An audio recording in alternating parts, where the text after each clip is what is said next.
icon. And there we go. Good morning, everybody. My name is Osa. We are playing Farming Simulator 22 on Glenleathann. It is August. I skipped forward quite a bit. Oh, crud. Weather is coming. I need to check the weather is going to happen at 7 o'clock. That's sort of a bad thing. I believe we play at 3 times speed. Oh, well, that's a pain in the butt. So we have the maize can be foraged, but I'm not going to do that today. We're not going to sell the maize forage until winter, so everything we make today will just be covered up and left. So it really doesn't matter if I do it today, tomorrow, August 3, August 4. It has to be done in that time. In fact, we have to get it done so we can turn the fields over, but that is the only reason I would want to do anything with maize today.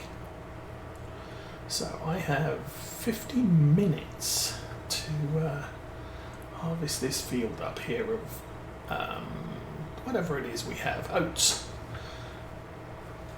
Because that was planted a month late, so it's a month behind whatever it is, a month behind.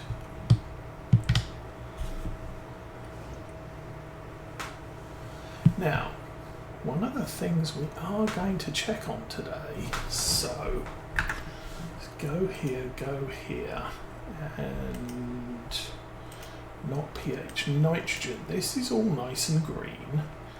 This is what it should end up like, looking like once we've harvested it. But I am going to chop straw today. So let's get that.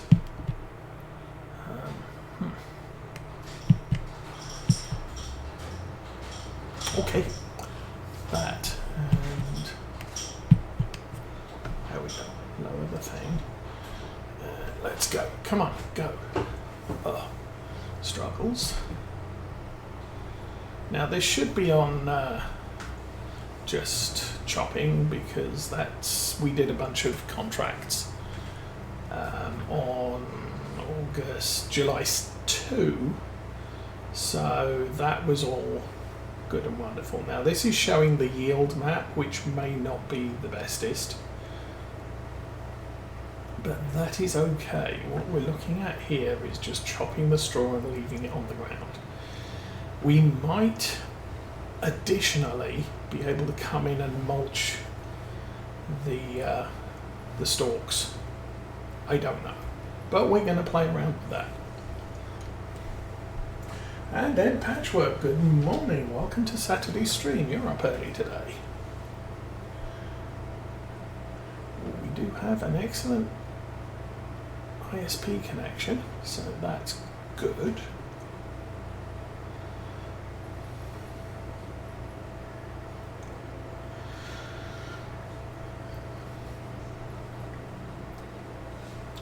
So what's been going on today?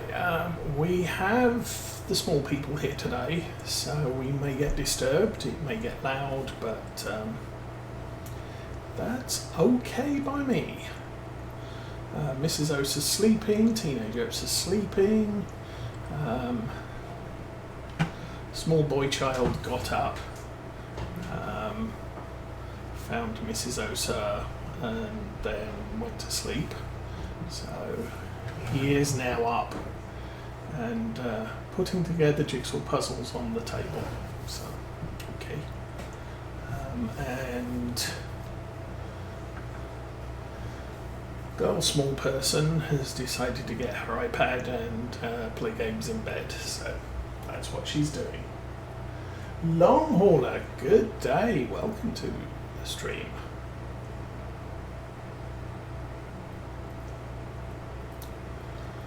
So I am strongly considering taking the hedge along this side of the map, this field, out completely. It'll give us free access into the field, so I don't have to worry about getting wide implements in. Some fields on this map have paths along the side of them, others don't. So by taking out that hedge, that gives me a path along the side of the field. It also gives me the opportunity to make the field a little bit wider. Could run a plough up the side here and take us all the way up to the hedge-low right line, I think. But that's not a big worry for now. It would then mean I can get a bigger header for this harvester and really get the jobs done fast. It's already 6:30, rain is due in about 30 minutes. So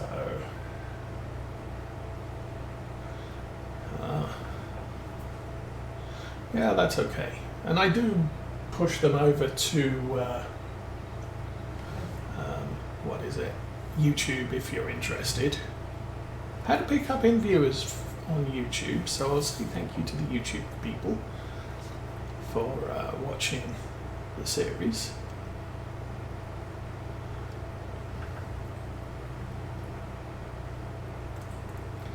So I think we'll probably make it twice around the field before we have to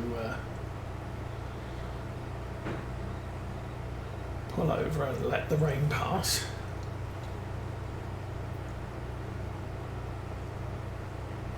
Trying to think what else has been going on.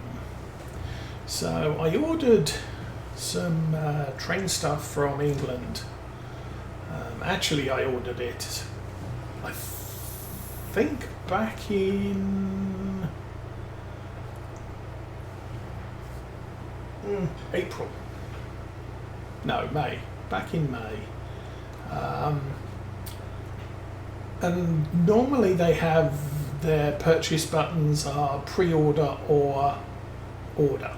So if they don't have something in stock, it tends to be flagged as pre-order. So you just pre-order the stuff and they'll ship it when it arrives. And I've got, on another retailer's website, I've got 3 pending pre-orders because the companies that produce the stuff want pre-orders and they only make a small percentage above what they have pre-orders for. So if you want a thing, you really have to pre-order it. So I've got 3 pre-orders off on one side, and this other one, they were bringing in some stuff the other retailer doesn't stock, or at least didn't. But it all said, yeah, order now. So I clicked on order now, and then it came up as, yeah, we haven't actually received this stock yet. So it's like, oh, okay. So I'll wait for it. Well, I got notification on Monday this week that they'd shipped it. And here's the Royal Mail tracking number. So you click on the Royal Mail tracking number and it says, yes, the Royal Mail is aware of this package. And then a little bit later on they'll say, yes, we picked the package up and took it to the airport. And then the status changes to, we handed it over to our partners. So in other words, it has left the country. And for the first time ever, the Royal Mail actually had a link to USPS for the parcel number. So a bit of a faff, because I've only got an email from the Royal Mail to say, yes, here's your tracking information for your parcel. And so you click on that, and then you click on another link to take you to the USPS website. And been tracking that since it was picked up. And that should be delivered today, so that's not bad. I mean, it was shipped on Monday. It's going to be here later today. Don't know when later today, but later today. Now, as far as other stuff is concerned today, as I said, we have the kids over. Mrs. Oats has decided she needs to cut the grass this week or today, because she's going to be out all next week at a church function. So maybe sometime later today we'll start hearing the mower running around outside.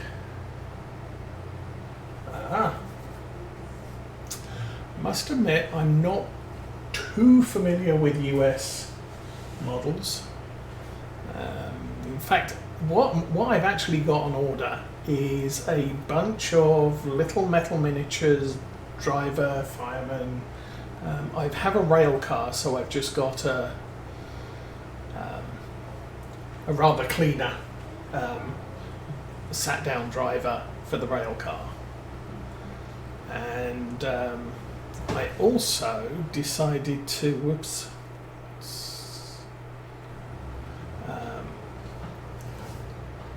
what else did I get? One of the companies has bought out a multi-pack of open mineral wagons. So since a lot of the traffic in the region I'm modelling was coal, I'm always happy to get open mineral wagons. And then I bought some 1930s posters, little sticky labels that I can stick on stuff. So things like Bourneville chocolate drink and Cadbury's fries, Cadbury's dairy milk, you know, that sort of thing. Little posters that you stick on boards and you would normally see along the side of the train station. So they should all arrive today. So yay for that. And yeah.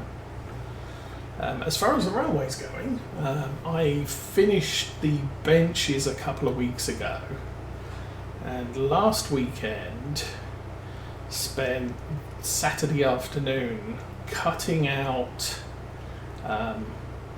the turnarounds for boards for one end of the layout. So I think it worked out the radius is 38 inches, so a little bit over 3 foot, which combined would make a 76 inch half loop.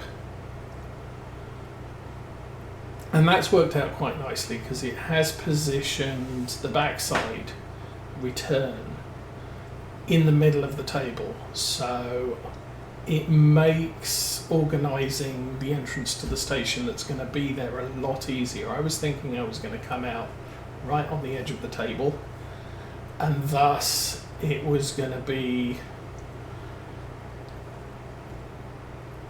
the station mouth would have had to be longer in order to get all the way across to the inside of the table, but I'm not going to have to do that, so I'm happy about that.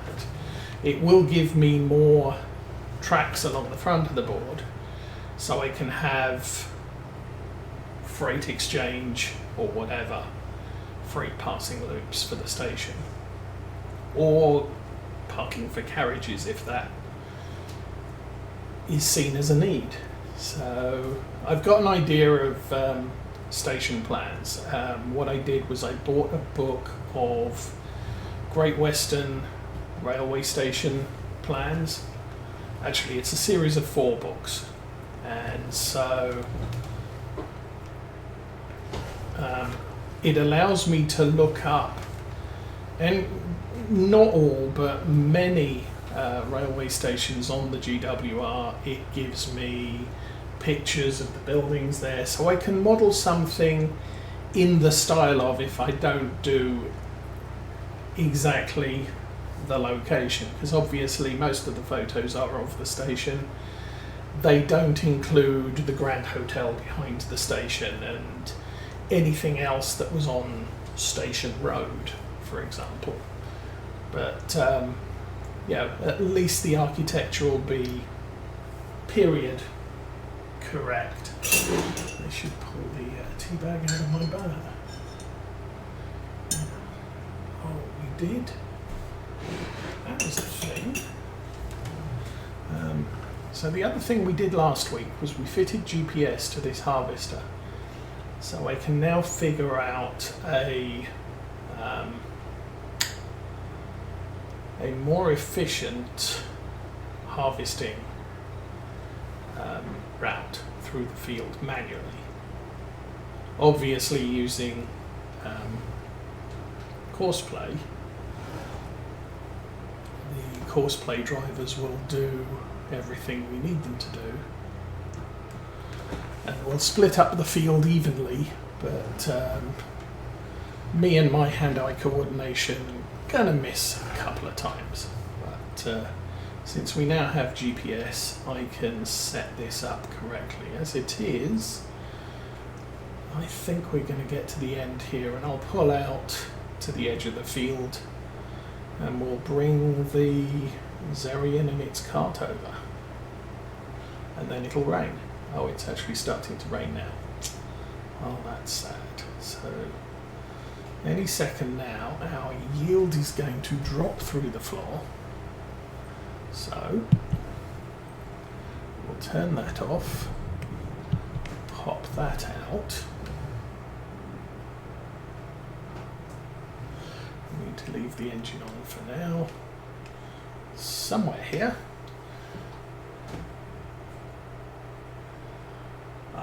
Yes, Duck and Oliver from the Isle of Sodor were Great Western locomotives.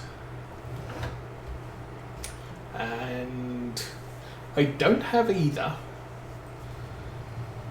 However, one of the new modelling companies is producing a brand new model of Duck in all of his variations. So there's pre-1940s, which had a low-cut cab, and then post-1948 where they put a taller cab on it, more headroom for the driver and fireman. They also had a variant that had no air brakes or steam brakes, just the locomotive brakes. Those were used only for freight because in the 1920s, 1930s UK, probably 90% of your freight cars didn't have through braking. They had handbrakes, that was it. So GWR decided to save money and produced a range of Ducks with no air brake or no steam brakes because they were designed for freight work. The ones that we used on station pilots and small branch lines all had steam brakes so they could safely brake the carriages with the passengers in, which is usually a good plan. Okay, we'll close that up. I think we'll close the top. I'll leave the there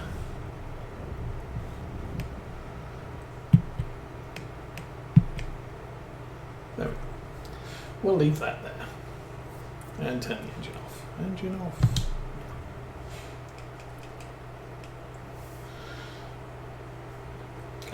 And the old 4800 Oliver is possibly a little too small.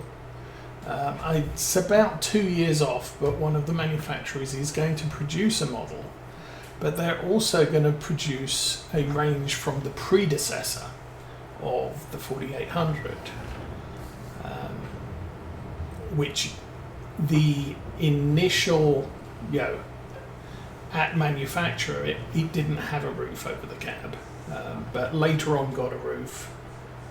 So it's, I might get the older, the earlier model done unrefitted or later development, because it's a new, unique model that's never been modelled before, and hey, I kind of like that idea.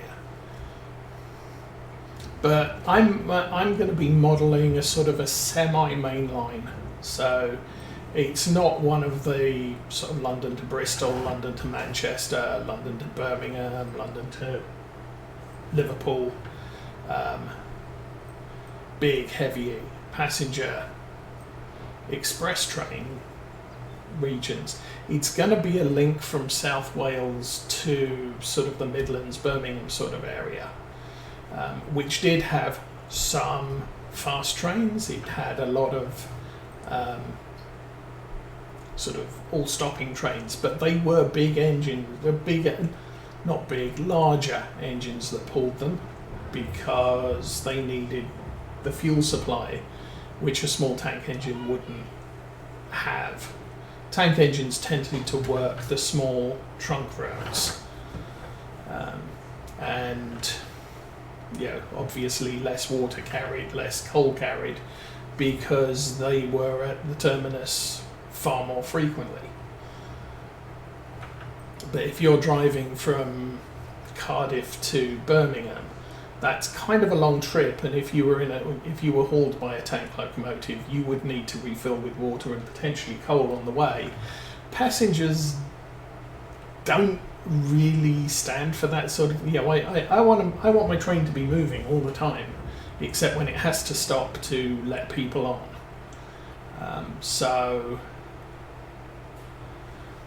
If it has to stop and then disconnect the locomotive, fill up with water, fill up with coal, and you're just sat at the station, and the carriages are getting cold because you're no longer hitched to the engine with steam heat,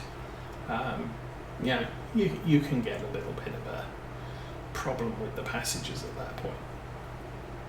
So slightly larger than normal locomotives for a small model. I mean, not that I'm small, I'm 24 foot long and about 8 foot wide. But, and I will include one fast express locomotive and a rake of cars.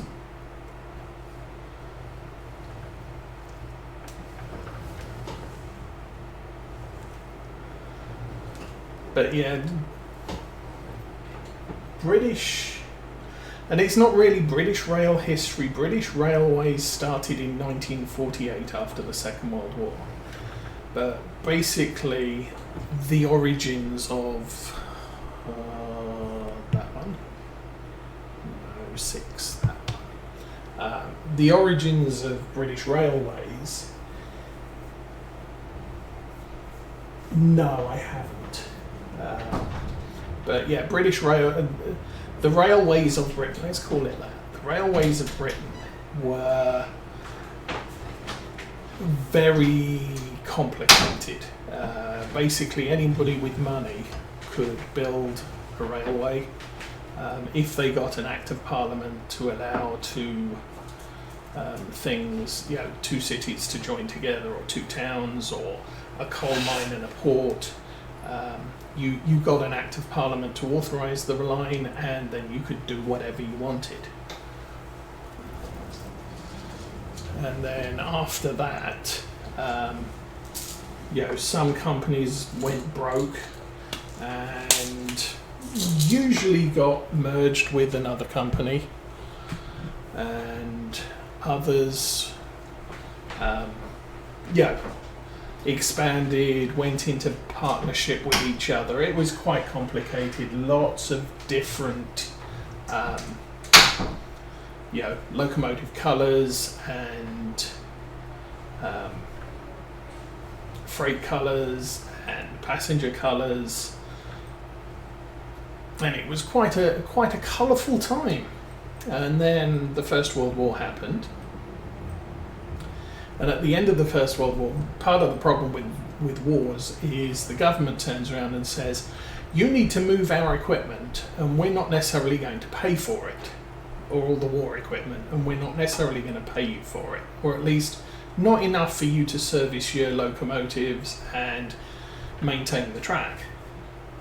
So at the end of the First World War, the railway companies, the small railway companies, were in dire straits. They couldn't afford to keep their rails running.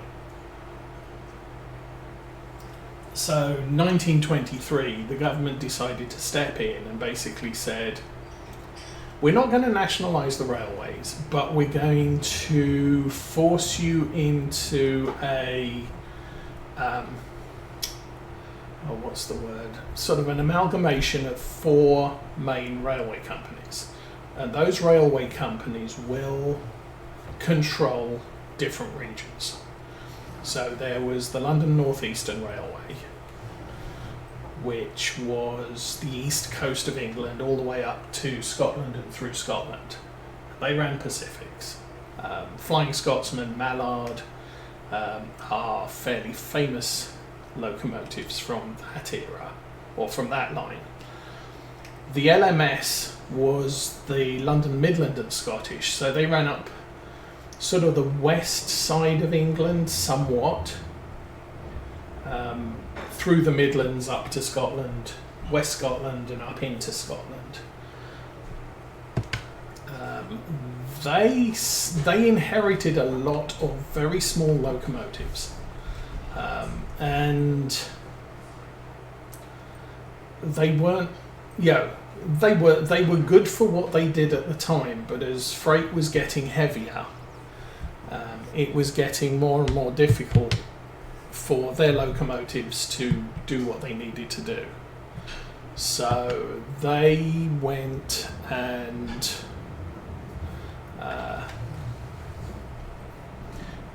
onto a major redesign effort and built locomotives of equivalent power and capabilities as the LNER did. So they had an equivalent of the Flying Scotsman, they had an equivalent of the Mallard. Also, again, their mainline locomotives were Pacifics, and they were very successful. The Great Western Railway was founded in 1830s, I believe, and sponsored by a group of Bristol businessmen who wanted the Bristol ports connected to London. So they got a guy called Isambard Kingdom Brunel and Daniel Gooch. Daniel Gooch was the engineer. He built the locomotives. Isambard Kingdom Brunel basically ran the company and oversaw the building of the line. That company remained after the amalgamation and inherited all of the coal lines in South Wales, all of the lines in the West Country, and so they expanded quite a lot.